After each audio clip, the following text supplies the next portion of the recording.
Hi, friends. No need to describe leadership pressure for you, right? It's always there. And today's pressure is going to be different tomorrow. And things don't happen one at a time. Things tend to add up under pressure, and that's where the weight of pressure really starts to take a toll on us. Here's what used to run through my mind at a time like that. So many jobs are at stake, oh my. If I fail, what about my family? What about my career? How do I sleep with all this pressure building over time? And then all the things that could go wrong start to trip through my mind and rinse and repeat. I had a lot of help with this, and perhaps I can help you. Some of my mentors were in the C-suite of Fortune 500 companies. I was very fortunate because they faced pressures that I never faced in my career. And I am very grateful that they were there when I needed them at the time. So let's talk about tip one. When pressure hits, our field of vision tends to get narrower and narrower. We just can't see the big picture as easily as we would otherwise. It just is what it is. So, I'm a Clemson guy. Please forgive me.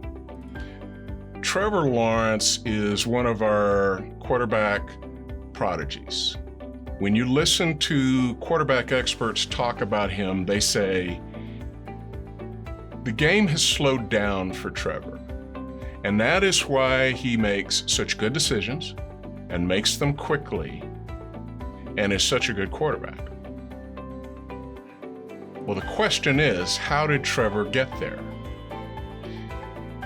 I think if we think about pro athletes, as we think about Trevor, it's because they practice. And in that practice, they get to see hundreds of times, thousands of times, what they're going to have to do when it gets real before they ever get into the game. So when they see it in the game, they've seen it so much, they're prepared and they're better able to adapt to it. The military practices and rehearses all the time. Firemen practice all the time. Actors on Broadway practice all the time. And you might argue that these are fairly high pressure jobs, but granted, it's not like running a business. Running a business is 24/7. It's not like you're afforded the time to just go off stage, practice, and then come back. It doesn't happen that way. However, there are many structural things that you can do to become more accustomed to pressure, become more accustomed to making decisions under pressure, and making life just a little bit easier for you. Now, the how of this topic is a day seminar discussion at the very least, far too much to try to handle in a 5-minute video. So I'm going to move on to the next tip I want to give you, and it has to do with the emotional side of pressure. I've heard my pastor say on occasion, the more emotions are in play, the narrower our perspective becomes. And that is so true, isn't it? Here is just one method that I used hundreds of times to broaden my perspective and reduce my emotions in certain situations. When the walls would close in on me, I would get in my car and I would drive to a nearby park.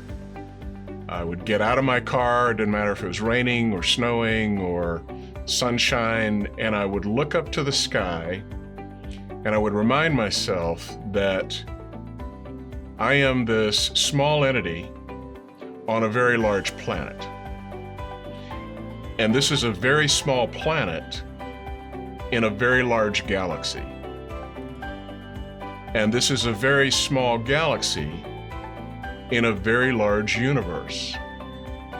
And then I would try to think about perhaps just how unimportant I might be in the grand scheme of things, and how perhaps unimportant the situation that I'm dealing with might be in the grand scheme of things as well. Then I would ask myself one last thing. 30 days from now, 90 days from now, would I even remember what this situation was? Would anybody else remember what this situation was? And then I would get back in my car, I would drive back to the office, and things would be just a little bit easier and a little bit slower for me. I can assure you folks, if this hadn't worked for me, I would not have done it hundreds of times. Give it a try. I think it might work for you. Folks, this is not an easy topic to broach. But unrelenting pressure demands that we deal with it. I certainly understand that. There is so much more that we could talk about on this topic. If you would like to have a discussion with me and discuss this further, please click below for a free session. Also, join our Bulletproof Business community. It's a forum of wisdom and insights provided by our C-suite and business leaders members who have built or are building what we call bulletproof businesses. The first step to joining our community would be to click below and sign up for our newsletter. Enjoy.